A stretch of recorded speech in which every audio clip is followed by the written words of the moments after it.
Terima kasih, Mbak Moderator. Assalamualaikum warahmatullahi wabarakatuh.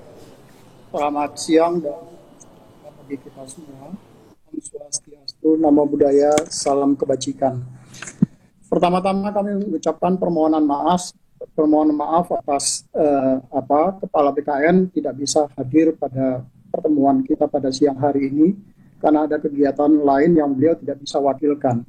Untuk itu beliau meminta kami untuk menyampaikan beberapa materi paparan terkait dengan kebijakan pengadaan P3K untuk guru tahun 2021. Bapak Kepala BKN beberapa waktu yang lalu, nanti dulu sebelumnya, Bapak Kepala BKN pada waktu yang lalu sudah menyampaikan bahwa BKN dalam konteks pelaksanaan reformasi guru, khususnya sektor pendidikan, BKN sangat mendukung penuh terhadap apa yang sedang dilakukan oleh Pak Menteri Nadiem Anwar Makarim, dan BKN tentu saja akan berkomitmen untuk memenuhi kebutuhan apa yang sudah disampaikan di dalam reform beberapa kali rapat pertemuan yang sudah dibahas sebelumnya. Untuk itu, sesuai dengan agenda yang disampaikan kepada Kepala BKN, kami akan sampaikan bagaimana kebijakan terkait dengan pengadaan guru P3K ini pada tahun 2021. Mungkin langsung ke slide ketiga, mungkin. Terus lanjut, terus saja. Terus satu lagi ya. Pelaksanaan seleksi P3K guru atau pegawai pemerintah dengan perjanjian kerja untuk formasi jabatan guru, pada dasarnya prinsip pelaksanaannya, terutama di dalam konteks pelaksanaan seleksi, akan dilaksanakan secara transparan, akuntabel, efektif, efisien, dan terintegrasi.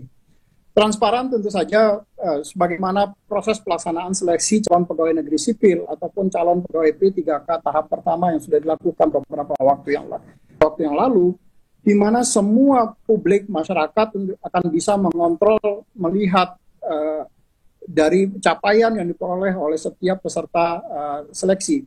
Sehingga tidak ada kemudian di dalam proses seleksi ada yang merasa dirugikan atau ada yang merasa dicurangi di dalam terhadap capaian seleksi yang dilakukan oleh setiap peserta. Dan di dalam konteks tahapan pengadaan aparatur sipil negara, bagaimana diatur di dalam Undang-Undang Nomor 5 Tahun 2014 tentang aparatur sipil negara, maka tahapan di dalam pelaksanaan seleksi pengadaan ASN itu dimulai dari perencanaan. Yang ini sudah beberapa kali dilakukan oleh rapat-rapat pertemuannya, termasuk nanti kemudian akan diikuti dengan pengumuman lowongan yang hari ini kita lakukan kick off-nya untuk pengumuman lowongan. Kemudian nanti melakukan pelamaran, para peserta melamar kepada pemerintah tentu saja. Kemudian melakukan seleksi dan pengumuman hasil seleksi serta melakukan pengangkatan atau penetapan nomor induk P3K bagi pegawai yang lolos seleksi. Dan di dalam proses seleksi ini ada beberapa instansi yang terlibat secara langsung yang tadi sudah disampaikan juga oleh Pak Teguh. Misalnya di dalam Kementerian Pan-RB itu terlibat di dalam menentukan formasi kebutuhan, berapa banyaknya formasi yang dibutuhkan untuk guru P3K ini di tahun 2021. Tadi Mas Menteri menyampaikan ada kebutuhan sampai dengan 1 juta guru. Apakah nanti 1 juta guru bisa kita penuhi sekaligus atau nanti dilakukan secara bertahap tetapi tetap tercapai 1 juta guru misalnya. Yang kedua, karena nanti ada proses seleksi, maka tentu saja nanti akan ada passing grade. Berapa tingkat kelulusan dari seseorang guru, sehingga kualitas seseorang guru seperti tadi sampaikan arahan dari Pak Wapres misalnya, ada beberapa kompetensi dasar dan kompetensi teknis yang dibutuhkan bagi seseorang guru, sehingga ke depan kita berharap bahwa kualitas anak didik kita itu akan jauh lebih baik. Nah, dari sisi BKN tentu saja kami di dalam konteks pendaftaran, semua proses yang dilakukan oleh BKN mulai dari pendaftaran itu sudah menggunakan teknologi informasi. Kita mulai dari pendaftaran kita menggunakan sistem seleksi calon aparatur sipil negara untuk P3K, di mana semua peserta nanti akan membangun pesertanya, kemudian mereka registrasi pendaftaran, dan termasuk juga melakukan pencetakan kartu ujian. Semua dilakukan by system. Data yang terdaftar, mereka yang mendaftar, kemudian datanya akan terintegrasi dengan data Dapodik untuk melihat, karena tadi dibatasi bahwa P3K guru ini, itu scopingnya dibatasi bahwa diprioritaskan untuk guru yang sekarang sudah menjadi honorer, yang dia datanya terdaftar di Dapodik, kemudian data yang guru yang sekarang ada di data THK 2, serta data guru yang yang sudah seleksi lulus PPG, yang sebagaimana yang program sertifikasi yang dikeluarkan oleh teman-teman di Kementerian Pendidikan.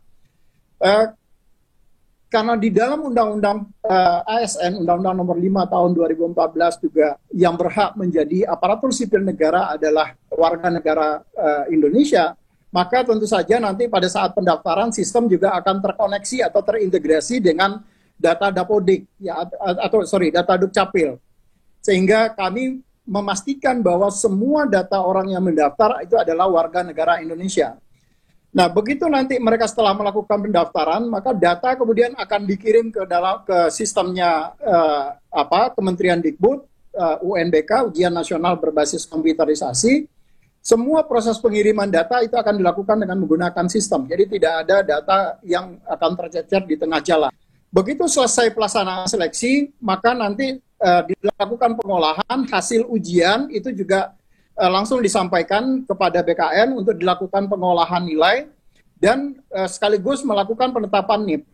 Nah, di BKN sekarang ini kita tidak lagi melakukan mencetak dengan menggunakan kertas, tetapi semua termasuk penandatanganan untuk siapa saja yang lulus sudah menggunakan tanda tangan digital yang sistemnya dikoordinasikan oleh teman-teman di Badan Cyber dan Sandi Negara. Dalam konteks penetapan nomor induk pegawai P3K nanti itu juga dengan menggunakan sistem informasi aparatur sipil negara. Jadi BKN termasuk nanti ke depan untuk melakukan unggah dokumen persyaratan yang dibutuhkan untuk pengangkatan seseorang menjadi calon pegawai negeri sipil ataupun calon pegawai P3K itu sudah menggunakan sistem secara keseluruhan. Next. Lanjut. Nah, di dalam konteks pelaksanaan guru P3K, pegawai pemerintah dengan perjanjian kerja, kalau kita berbicara perjanjian, maka tentu akan ada kapan rentang waktu perjanjian kerja itu.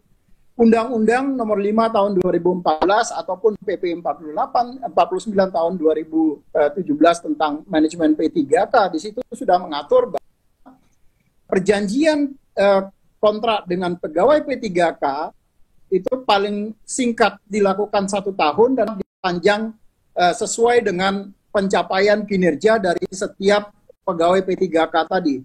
Termasuk juga nanti kesesuaian dari kompetensi. Jadi kalau kompetensinya ternyata tidak pas di bidang itu, maka tentu saja kontrak P3K-nya bisa diputus dan yang bersangkutan kemudian bisa mengikuti kontrak dengan jabatan yang lain, yang berbeda.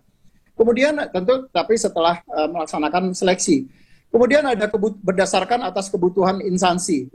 Jadi kenapa Anjab ABK, analisa jabatan dan analisa beban kerja dari setiap ASN, baik itu CPNS ataupun calon pegawai P3K, itu harus disusun berdasarkan analisa jabatan dan analisa beban kerja.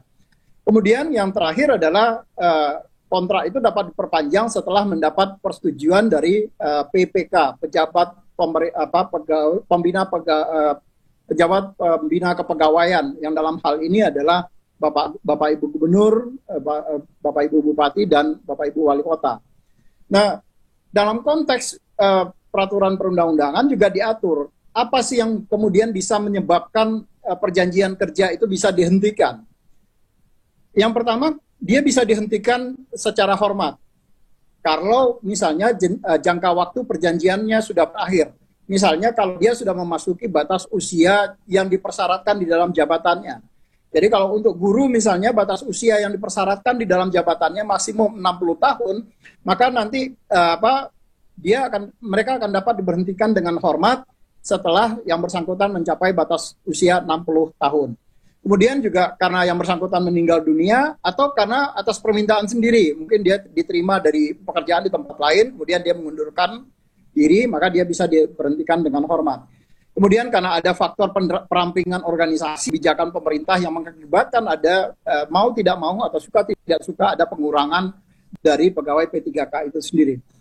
Kemudian yang terakhir adalah karena dia tidak cakap secara jasmani dan atau rohani, sehingga yang bersangkutan kemudian tidak mampu menjalankan tugas dan kewajibannya sebagaimana yang diperjanjikan di dalam kontrak kerjanya mereka. Dan yang kedua, mereka juga bisa diberhentikan tidak dengan hormat, tapi tidak atas permintaan sendiri. Jadi hal ini diakibatkan karena misalnya yang bersangkutan dihukum penjara karena melakukan tindak pidana, dan dia dihukum paling singkat itu 2 tahun.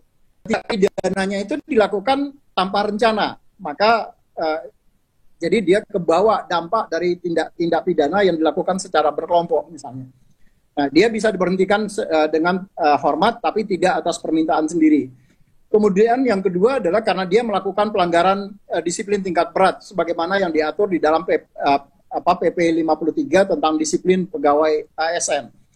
Kemudian dia juga bisa diberhentikan dengan hormat tidak atas permintaan sendiri sebagai konsekuensi dari tidak memenuhi target kinerja yang telah disepakati. Jadi Bapak Ibu PPK, Bapak Ibu Gubernur, Bupati, Wali Kota itu dapat melakukan evaluasi atas kinerja dari setiap PPK yang kita angkat, kemudian apakah yang bersangkutan kemudian layak untuk dilakukan perpanjangan kontrak kinerjanya atau tidak. Kemudian yang ketiga adalah dia bisa diberhentikan dengan tidak hormat.